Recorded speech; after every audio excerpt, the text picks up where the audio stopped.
Hi guys! Welcome to my YouTube channel. In this video, we are going to show the setup process of NETGEAR EX5000 Wi-Fi range extender.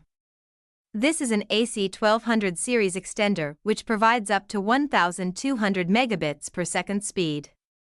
First you need to start the installation process, where you need to plug the extender to a power outlet and wait for the power LED to turn solid green.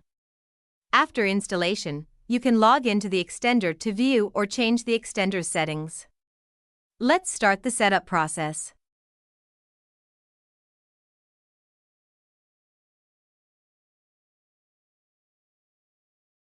First of all, connect your mobile or computer to the NETGEAR extender Wi-Fi network.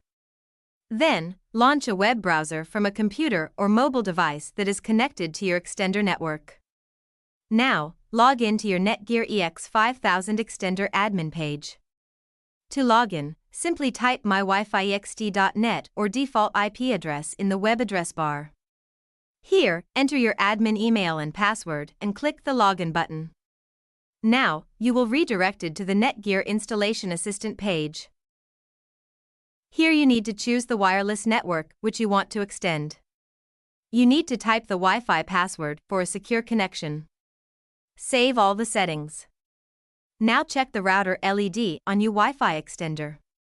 If it blinking solid green, then your setup process is completed. If you facing any kind of issue while setting up your NETGEAR EX5000 Wi-Fi extender device, you can reach us. Thanks for watching. Please subscribe this YouTube channel for the future updates.